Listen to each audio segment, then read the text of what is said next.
نعوذ بكلمات الله التامات من شر ما خلق. بسم الله الرحمن الرحيم.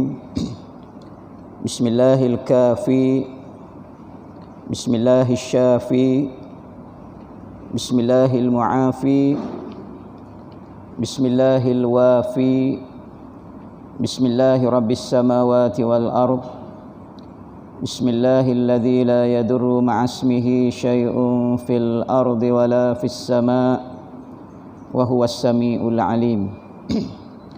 السلام عليكم ورحمة الله وبركاته. الحمد لله والصلاة والسلام على رسول الله وعلى آله وأصحابه ومن والاه. سبحانك لا علم لنا إلا ما علمتنا إنك أنت العليم الحكيم ولا حول ولا قوة إلا بالله العلي العظيم. يا حي يا قيوم يا ذا الجلال والإكرام لا إله إلا أنت برحمتك نستغيث ومن عذابك نستجير. اللهم أصلح شأننا كله كما أصلحت به عبادك الصالحين. اللهم لا تكلنا إلى أنفسنا طرفة عين برحمتك يا أرحم الراحمين. Ya Allah, Tuhan yang maha hidup lagi maha berdiri sendiri, yang memiliki kemuliaan dan kemegahan yang tidak ada Tuhan yang layak dan patut disembah melainkan Engkau ya Allah. Dengan rahmat-Mu kami memohon bantuan daripada azab seksa-Mu ya Allah. Kami minta agar dijauhkan. Ya Allah, perelokkanlah urusan kami keseluruhannya sebagaimana Engkau memperelokkan urusan hamba-hamba-Mu yang saleh keseluruhannya. Ya Allah, jangan Engkau serahkan urusan kami kepada kami tanpa bimbingan-Mu walaupun sekelip mata. Dengan kemurahan rahmat-Mu ya Allah, Tuhan yang maha pengasih lagi maha penyayang. Allahumma zakirna minhuma nusina wa 'allimna minhuma jahilna. Ya Allah, ingatkanlah kami apa yang kami lupa, ajarkanlah kami apa yang kami tidak tahu. Amin, amin, amin ya rabbal alamin.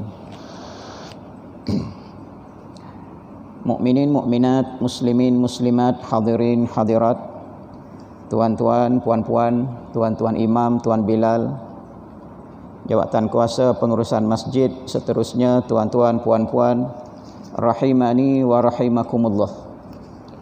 Alhamdulillah, pertama-tamanya syukur kehadrat Allah Subhanahu wa taala yang mengizinkan kita untuk sama-sama hadir ke rumah Allah malam ini, malam yang ke-9 dari bulan yang ketiga Rabiul Awal.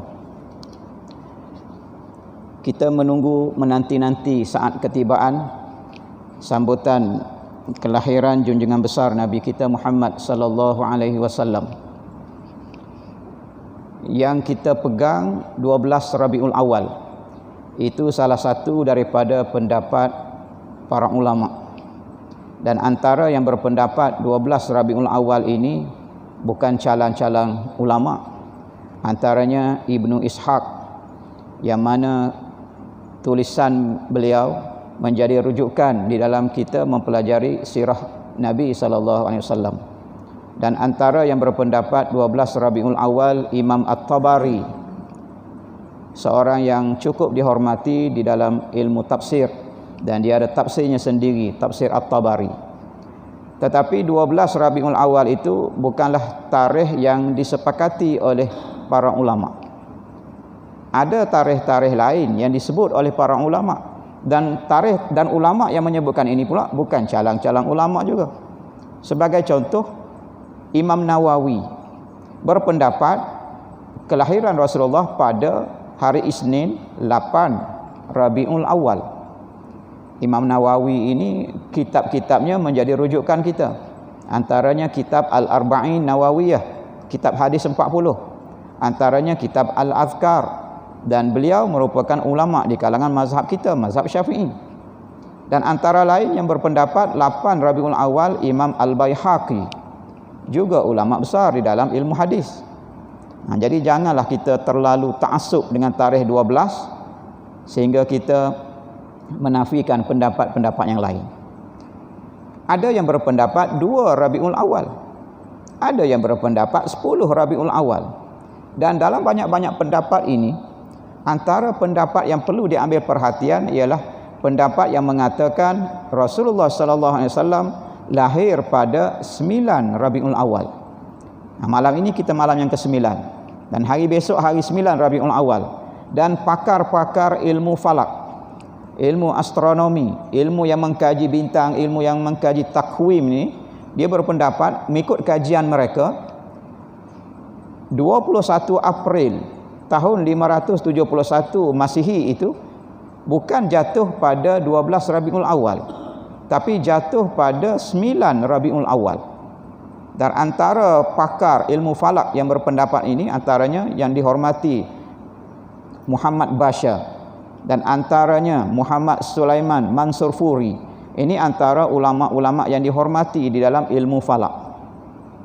Jadi kalau malam ini 9, mengikut pendapat mereka, 9 hari bulan inilah tarikh sebenar kelahiran Nabi kita Muhammad sallallahu alaihi wasallam, berpandukan tarikh Masihinya 21 April 571 Masihi.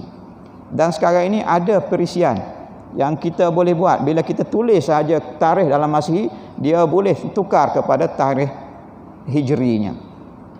Dan itu beberapa pendapat. Dan saya sebut malam ni bukan nak menyerabutkan kepala kita, cuma nak beritahu supaya jangan kita terlalu ta'assub, terlalu obses dengan tarikh 12 Rabiul Awal sehingga nak buat sambutan pun mesti pada 12. Kalau hari lain kurang mujarrabnya. Okey. Jadi itu tarikh yang diberi pendapatnya oleh para ulama. Berkaitan dengan hari dan bulan itu tidak ada pertikaian. Rasulullah SAW lahir pada hari Isnin. Kenapa para ulama tidak pertikaikan? Sebab pernah pada suatu ketika sahabat bertanya, ya Rasulullah, mengapa engkau suka berpuasa pada hari Isnin? Rasulullah menjawab, kerana pada hari Isnin aku dilahirkan dan pada hari Isnin amalan kita dilaporkan ke hadrat Allah Subhanahu wa taala. Dan aku suka sekiranya dilaporkan di dalam keadaan aku sedang berpuasa. Jadi Rasulullah sendiri beritahu yang baginda ni lahir pada hari Isnin. Sebab itu tidak ada pertikaian di kalangan para ulama. Dan Rabiul Awal juga disepakati oleh para ulama. Cuma tarikh tadi saja. Jadi itu tidak menjejaskan apa-apa, tidak menjejaskan akidah. Kalau kita berpegang kepada 9, ke 8, ke 12, ke 2, ke 10 pun tidak menjejaskan akidah. Cuma jangan terlalu ta'assub dengan tarikh 12 itu, kerana ada pendapat-pendapat lain mengatakan tarikh-tarikh yang lain. Tuan-tuan, puan-puan yang dirahmati Allah, pernah tak kita terfikir kenapa Isnin dan kenapa Rabiul Awal? Kenapa tak pilih Ramadan? Sedangkan Ramadan ini penghulu segala bulan. Kan hebat kalau Rasulullah lahir pula pada bulan Ramadan, 10 terakhir Ramadan pula. Kena pula dengan Lailatul Qadar. Lagi hebat. Tetapi kenapa Allah tak pilih bulan Ramadan? Kenapa Allah Subhanahu wa taala tak pilih hari Jumaat, penghulu segala hari? Kenapa tak pilih hari Sabtu dan hari Ahad, hari yang telah dihormati oleh bangsa Yahudi dan bangsa Nasrani? Kenapa pilih hari Isnin? Jadi kenapa ini para ulama kita buat kajian dan mereka membuat satu kesimpulan. Dan kesimpulannya mereka sebut dalam ayat yang ringkas. Dikata aradallah an yakuna fadla hazan nabi fadlan istiqlaliyan munfaridan laisa tabi'an li ahadin. Allah Subhanahu wa taala nak nabi yang terakhir ini, nabi yang paling mulia, nabi yang paling hebat, khataman nabiyyin ini lahir hebat baginda, kerana baginda memang hebat. Bukan bergantung kehebatannya kepada hari, bukan bergantung kehebatannya kepada bulan, bukan kepada tempat, bukan kepada peristiwa-peristiwa yang lain. Tetapi hebatnya Rasulullah SAW kerana baginda memang dah sememangnya hebat. Bahkan benda-benda lain pula tumpang kehebatannya. Hari Isnin, yaumun majhulun indal Arab, hari yang tidak popular di kalangan orang Arab. Kalaulah tidak kerana kelahiran Rasulullah pada hari Isnin ini biasa-biasa saja. Bulan Rabiul Awal, syahrun majhulun indal Arab, bulan yang tidak terkenal di kalangan bangsa Arab. Kalaulah tidak kerana Rasulullah lahir pada bulan Rabiul Awal ini jadi macam Rabiul Akhir, Jamadil Awal, Jamadil Akhir, tak ada apa-apa. Tetapi menjadi hebat Rabiul Awal ini ditunggu-tunggu setiap tahun kerana itulah bulan kelahiran Rasulullah. Rabiul Awal tumpang tuah Rasulullah, bukan Rasulullah tumpang tuah Rabiul Awal. Begitu juga Mekah. Hebatnya Mekah kerana ada Baitullahil Haram.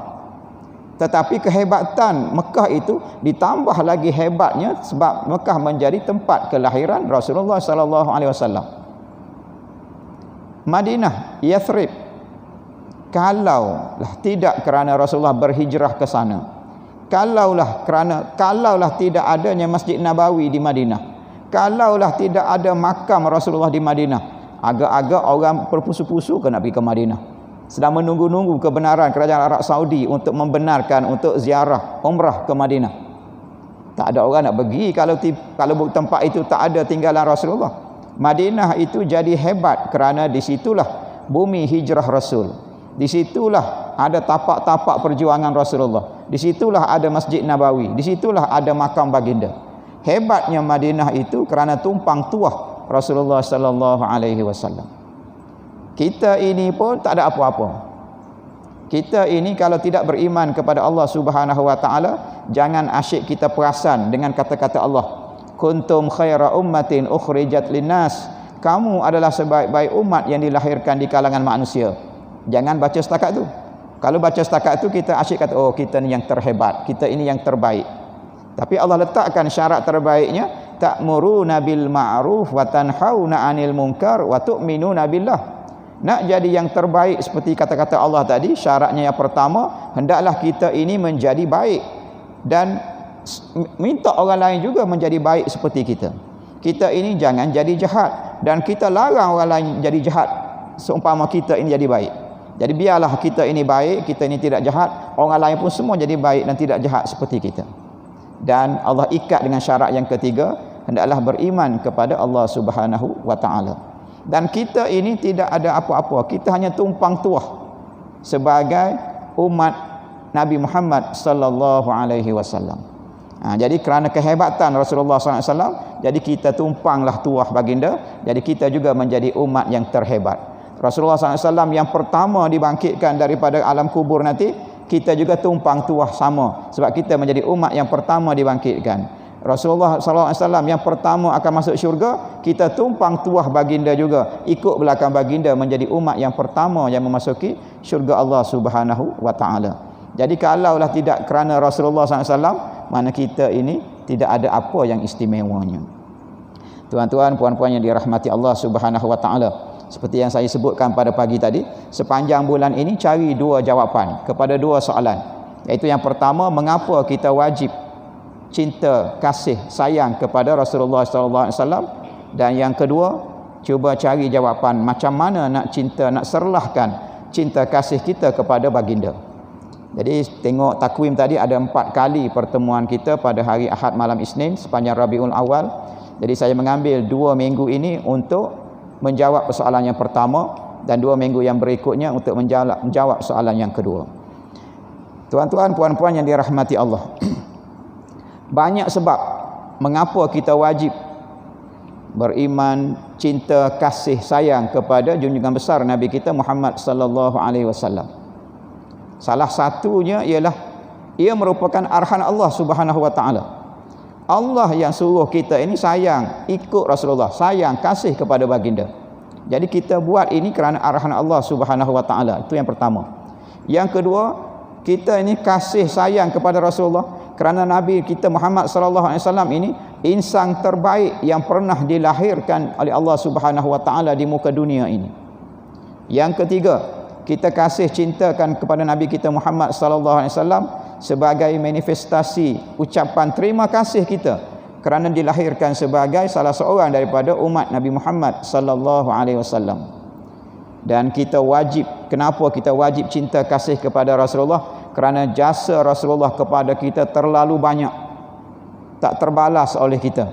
Bahkan bukan kita saja sebenarnya, seluruh umat manusia yang hidup di atas muka bumi ini berterima kasih, bergantung kepada jasa-jasa yang telah dibuat oleh Rasulullah sallallahu alaihi wasallam. Dan antara sebab yang kelimanya ialah kerana kita ini mengharapkan bantuan Rasulullah. Masa hidup atas dunia ini kita mengharapkan baginda, dan selepas kita berpindah ke alam-alam yang seterusnya, lebih-lebih lagi lah pengharapan kita kepada baginda Nabi SAW. Cuma pada malam ini saya nak ambil satu daripada 5 tadi, iaitu kita ini wajib kasih cintakan Nabi kerana baginda ini makhluk yang paling istimewa yang diciptakan oleh Allah Subhanahu wa taala. Dan apa yang saya nak kongsikan pada malam ini, apa yang disebutkan, ditulis oleh seorang ulama yang bernama Imam Izzuddin Abdus Salam, yang dikenali sebagai Sultanul Ulama, Sultan para ulama.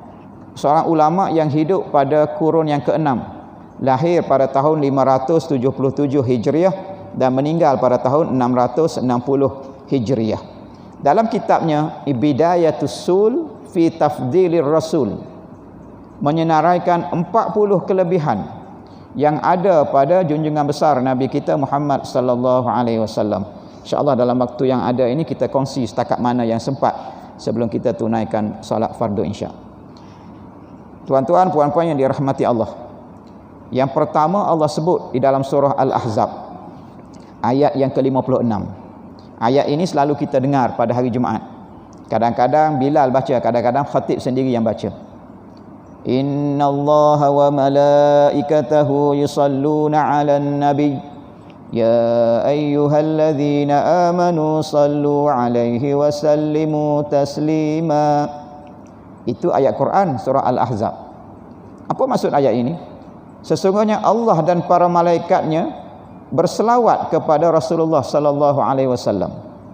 Ya ayyuhalladzina amanu, wahai orang yang beriman, selawat dan ucapkanlah salam kamu kepada baginda.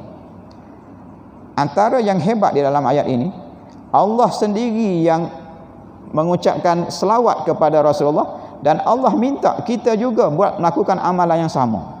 Biasanya Allah Subhanahu wa taala ini perintahkan kita buat amalan, Allah tak buat. Allah suruh kita salat, aqimus salah, atuz zakah, dirikan salat, tunaikan zakat, wa atimul hajja wal umrah, sempurnakan haji dan umrah. Allah tak buat haji, Allah tak buat umrah, Allah tak keluarkan zakat, kita yang keluarkan zakat. Tetapi dalam amalan selawat kepada Rasulullah ini, Allah sebut, aku sendiri dan para malaikat aku berselawat kepada Rasulullah. Wahai orang yang beriman, selawat dan salamlah kamu kepada baginda. Jadi ini antara amalan yang Allah buat dan Allah juga suruh kita buat, nak menggambarkan betapa hebatnya peribadi Nabi SAW ini, sehingga Allah dan para malaikatnya berselawat. Selawat daripada Allah Subhanahu wa taala itu merupakan maghfirah, keampunan, ridwan, keredaan Allah. Dan selawat daripada malaikat itu, malaikat memohon keampunan kepada Allah Subhanahu wa taala dan memohon rahmat hidayah kepada yang diselawatkan. Dan kita berselawat kepada Rasulullah ini maknanya sebagai memuji Rasulullah dan memohon agar makam baginda ini makin ditingkatkan oleh Allah Subhanahu wa taala. Itu kehebatan Rasulullah. Amalan yang Allah sendiri buat, Allah suruh kita pula yang buat.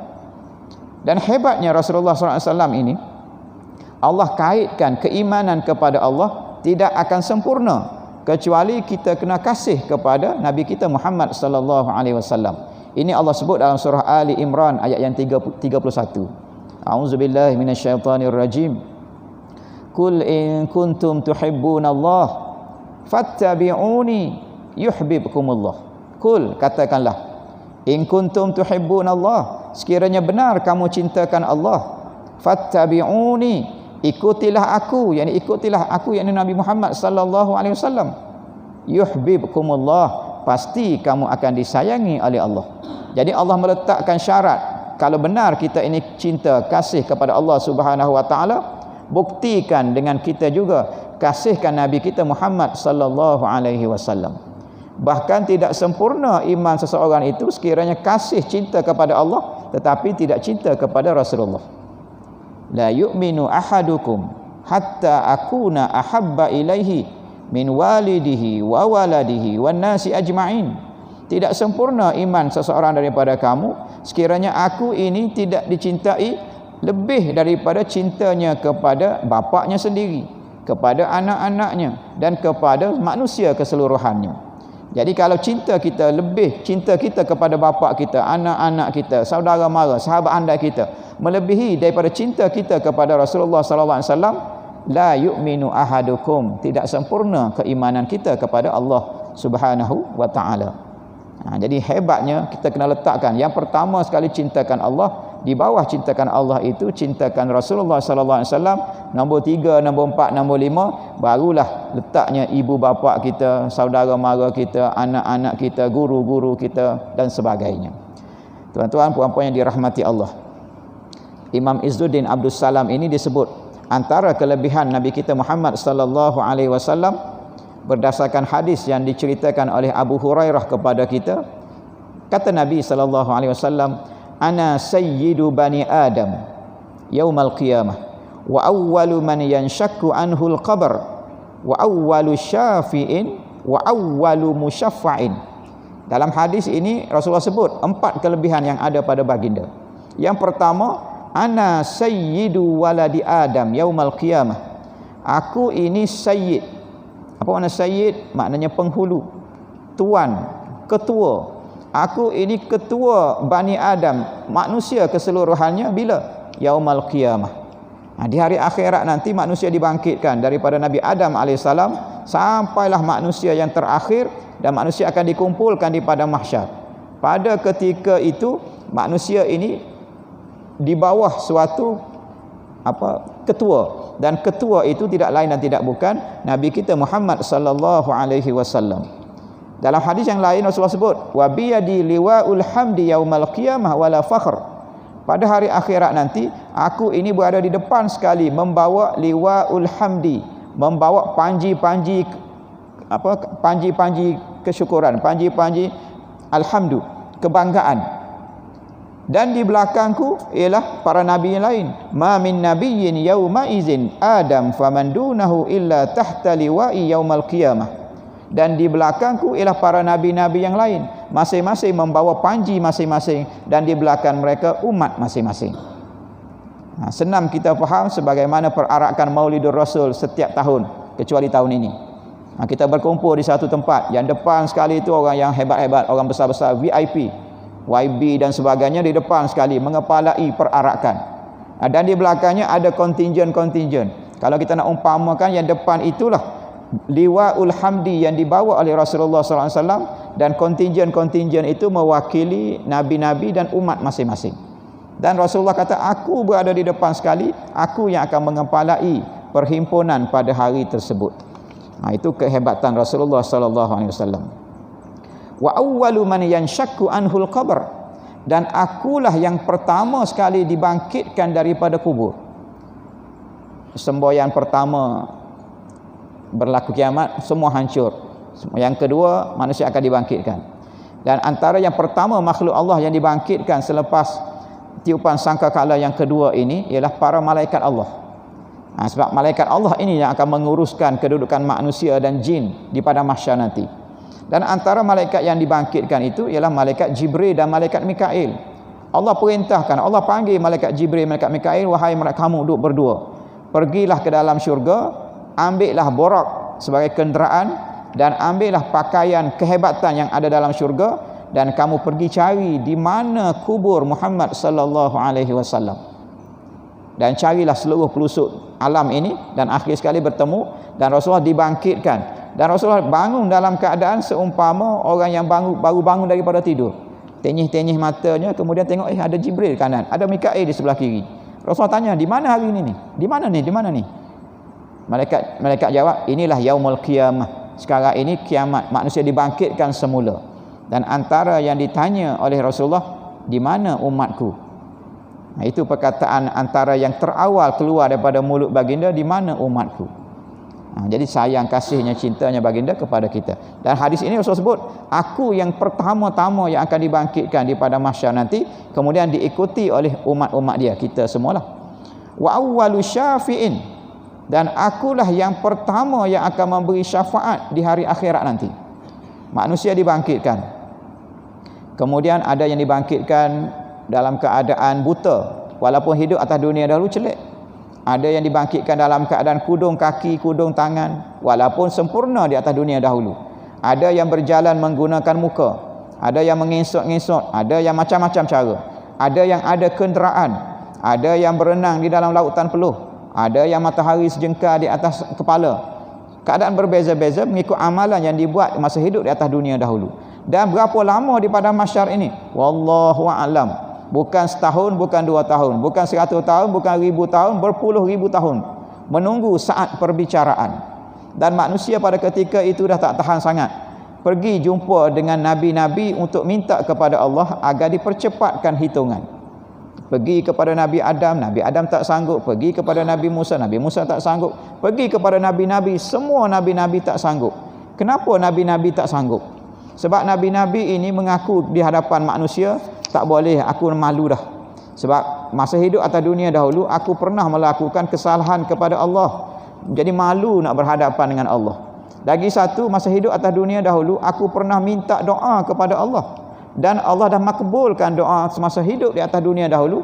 Jadi pada hari ini malu dah nak minta kepada Allah Subhanahu Wa Taala. Begitulah daripada seorang nabi kepada seorang nabi. Berjumpa dengan Nabi Musa, nabi yang hebat. Antara nabi yang hebat, Nabi Ulul Azmi. Nabi Musa kata tak boleh, aku pernah tampar seorang Kibti dahulu. Mati orang Kibti itu. Jadi walaupun tak sengaja, tapi malu nak berhadapan dengan Allah, nak minta dipercepatkan sebab aku pernah buat salah dah satu ketika dahulu. Jumpa dengan Nabi Nuh, antara nabi yang hebat, 950 tahun berdakwah. Nabi Nuh kata, malu nak jumpa dengan Allah sebab aku pernah satu ketika dahulu tak sabar. Aku berdoa kepada Allah Subhanahu Wa Taala, Rabbi la tazar 'alal ardi minal kafirina dayyara. Ya Allah, jangan engkau tinggalkan seorang pun orang jahat-jahat di muka bumi ini. Tenggelam, matikan semua sekali. Jadi aku rasa menyesal pula doa begitu. Menyebabkan yang hidupnya 80 orang je atas kapal, yang lain tu mati semua. Malu nak berjumpa dengan Allah sebab aku pernah tak sabar berdoa dengan doa itu. Nabi Nuh rasa bersalah. Tapi bagi kita yang baca sirah Nabi Nuh ini, 950 tahun dakwah, ajak orang ramai supaya beriman. 950. Makna 950 tahun dia boleh bersabar. Bagi kita tak salah dah, memang patut pun doa begitu. Tetapi bagi Nabi ini makam dia lain. Makam dia walaupun begitu pun dia rasa tak boleh. Aku malu nak bertemu dengan Allah. Bertemu dengan Nabi Allah Sulaiman. Nabi yang bukan hanya nabi tetapi raja. Bukan hanya sebarang raja, raja yang memerintah manusia, jin dan juga binatang. Nabi Allah Sulaiman kata tak boleh. Sebab atas dunia dahulu aku dah banyak sangat terima nikmat daripada Allah. Jadi pada hari ini nak minta lagi, malu kepada Allah. Dan aku minta satu doa atas dunia dahulu, Allah makbulkan, dan Allah Subhanahu Wa Taala makbulkan permintaan itu sampai ke hari kiamat. Apa doa Nabi Allah Sulaiman yang menyebabkan dia malu lagi nak minta kepada Allah? Doanya, Rabbighfirli wa habli mulkan la yanbaghi li ahadin min ba'di. Ya Allah, ampunilah dosaku dan berikanlah kepadaku mulkan, kekuasaan, kekayaan yang tidak diberikan kepada mana-mana makhlukmu selepasku. Jadi memang betul, sampai ke hari kiamat tidak ada siapa yang dapat menandingi kehebatan, kekayaan yang dimiliki oleh Nabi Allah Sulaiman. Sampai Nabi kita Muhammad sallallahu alaihi wasallam pernah tangkap seekor jin. Tangkap setan. Kemudian Rasulullah katakan, aku rasa nak ikat je setan ini di tiang Masjid Nabawi supaya pagi besok budak-budak boleh sepak, boleh terajang setan ini.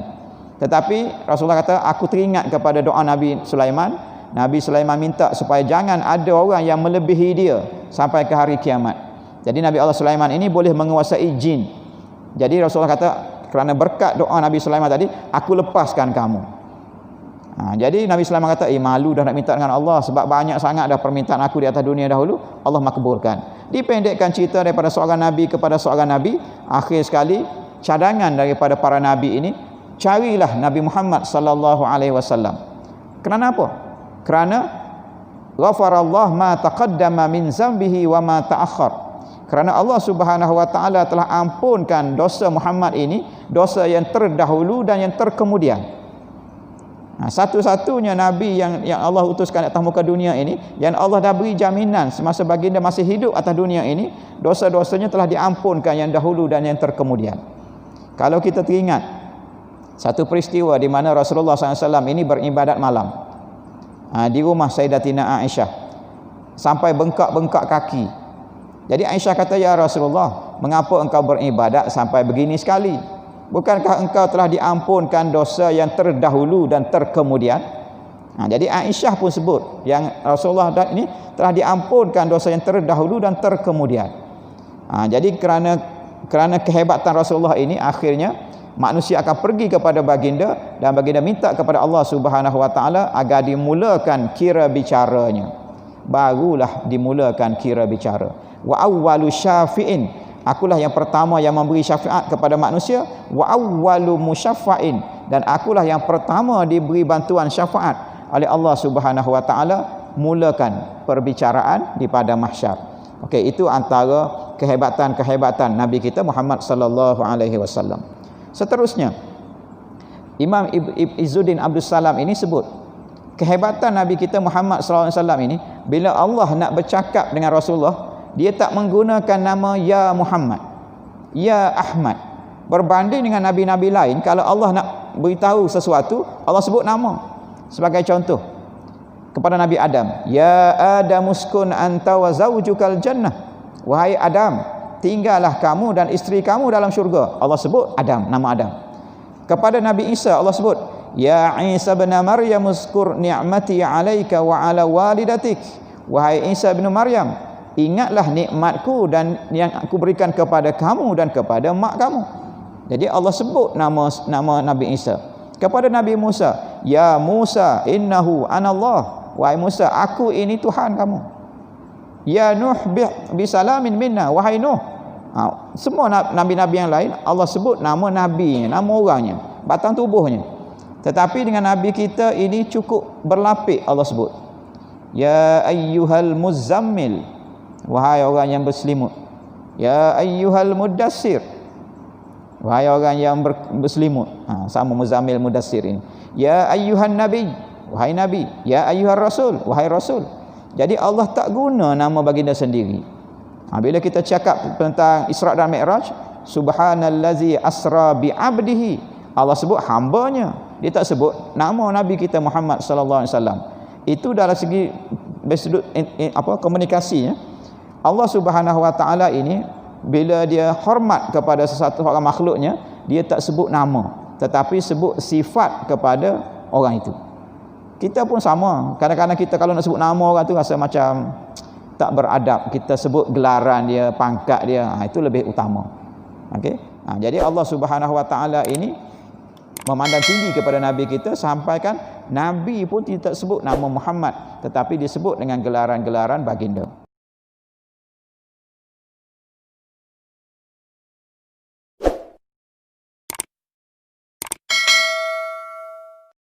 Bismillahirrahmanirrahim. Wal 'asr innal insana lafi khusr illa alladhina amanu wa 'amilus salihati wa tawasaw bil haqqi wa tawasaw bis sabr.